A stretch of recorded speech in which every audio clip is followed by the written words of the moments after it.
Welcome to Facts TV News, where everything is true. Church leader believes Reverend Orville Moore was murdered. A church leader is suggesting that Deputy Commissioner of Corrections, Reverend Orville Moore, who was found dead off the Spur 3 Hill Main Road last month, was murdered.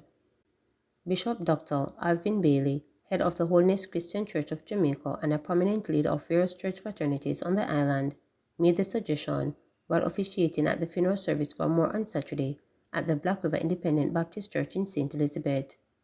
Moore had gone missing on May 29 when he was last seen on Fairview Avenue, Mullines Road. On June 1, he was found dead near the wreckage of his car off the Crossburn Era Spur 3 Main Road. His death was initially believed to be a result of a crash, but an autopsy determined that he died as a result of strangulation. At the time, the police said they did not suspect foul play. However, according to Bishop Bailey, an independent autopsy commissioned by Moore's family revealed several inconsistencies. Externally, when his body was inspected, it was smooth like a baby bottom for a man whose vehicle flew 300 feet down, impeccable, Bailey said at the Thanksgiving service. They also pick up where the wire that hung him from a green tree in that precipice ran around his neck, behind his ears, and hung him. So, for him to have hung himself, he would have had to be able to hold those two wires and then sit down in a comfortable position and stay there until the wire hung him. He said, outside of shaving cut off mere scalps, no other external bruise was found on the independent autopsy. He said the autopsy revealed two internal injuries. One was a fractured rib, one rib inconsistent with a man who had gone over a precipice and had an accident, and the lower dislocated back, which injures is that he suffered it, he would have walked or would not be in excruciating pain, Bailey said, adding, but the autopsy says that he did not suffer those injuries while he was alive because there was no sea space, so the suffering those injuries while he was dead, gone to heaven.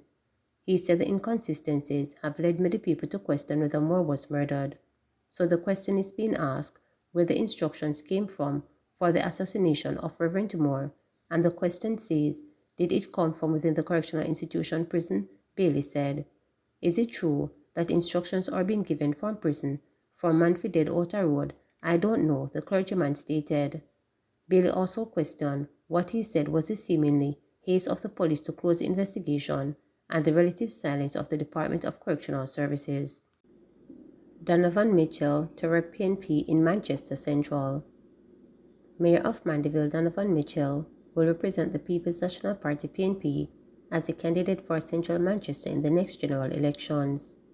Outgoing caretaker for the constituency, Senator Peter Bunting, made the announcement at the PNP annual conference in Manchester last evening. In endorsing Mr. Mitchell, Mr. Bunting noted that the mayor is a suitable candidate and a great leader.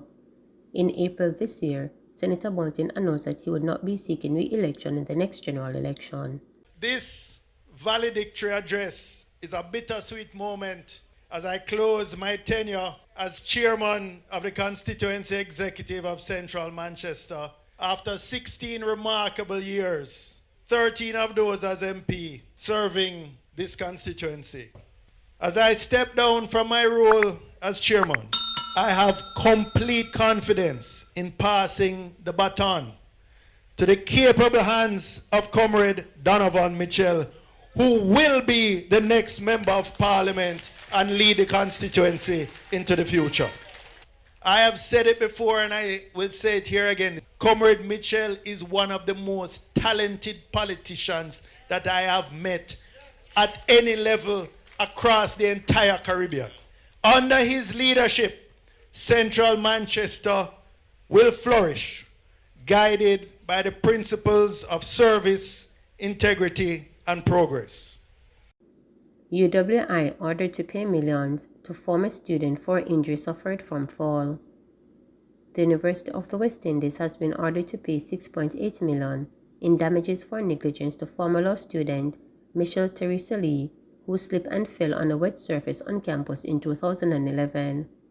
Justice Tara Carr, in handing down judgment, ruled that the liability was appointed at 80% to the university and 20% to Lee. The original sum before the 20% deduction was $8.5 million. Lee suffered serious injuries to her cervical and lumbar spine, and medical evidence was given to support her claim that the injuries from the February 14, 2011 incident were affecting her daily life. She is now an attorney. She had filed a negligence suit in 2017 against the university for damages for personal injury and loss suffered as a result of the accident which occurred at the Faculty of Law. Lee's evidence was that it rained on the day of the incident and she entered the open space area at the faculty, and a few hours after, the downpour stopped. Prior to her slipping and falling, she said she did not observe any water on the floor. It was after she got up that she realized her hands and clothes were wet. Under cross-examination by lawyers from the defendant, Lee said there was a significant amount of water on the floor. It was suggested to her that the presence of a significant amount of water on the floor, she would have seen it if she was taking care, but she disagreed with this suggestion. She also denied the suggestion that she was distracted because she was walking and talking with her friends. Evidence from UWI was given by Marjorie Henry, faculty's manager of the Faculty of Law, who said the incident took place in an outdoor space and it was expected that passersby would be able to notice that the area was wet due to the heavy rainfall that day. She explained that the area was well lit and the presence of rainfall should be visible to the naked eye. She described the area as having non-slip toys which were designed to safeguard visitors from the risk of slip and fall injuries. She said the grounds were regularly monitored for hazards. Cross-examination by Lee's lawyer Henry said she would not recall whether the area was monitored after it rained. She agreed it was necessary to put up signs in that area when it rained. Carr, in handing down her decision last month, said both the UWI and Lee were acutely aware of the fact that with rainfall in the area, it's a possibility that it will become inundated with water. The judge said it was not unreasonable for UWI to be asked to clean up the area after a shower of rain, since it was the access point to so many of other places along the corridor. The necessity for signs was made plain by Henry, and the admission that were not present was sufficient to find that the defendant breaches its duty to care to Lee, the judge emphasized. I therefore accept the evidence of the claimant and her witness that the water was not observed by them while they were walking, the judge ruled. However, the judge found that given the significant amount of water that must have been present on the floor based on Lee's evidence, I do not find that she was paying close attention to her surroundings on the day in question. The judge ruled that in those circumstances, both parties must share liability. However, Carr said the university was negligent as it breached its duty of care, which resulted in Lee's injuries. The judge said she was not satisfied that the university did all it reasonably could to ensure the safety of the users of the premises. I would appoint liability in the case at 80% to the defendant and 20% to the claimant, the judge said. General damages were awarded in the amount of $6.8 million, with interest at 3% from June 9, 2017 to June 16, 2023. Lee was not awarded damages for handicap on the labor market, as the judge found that there was no evidence to support that claim. Lee was awarded special damages of $372,743 with interest.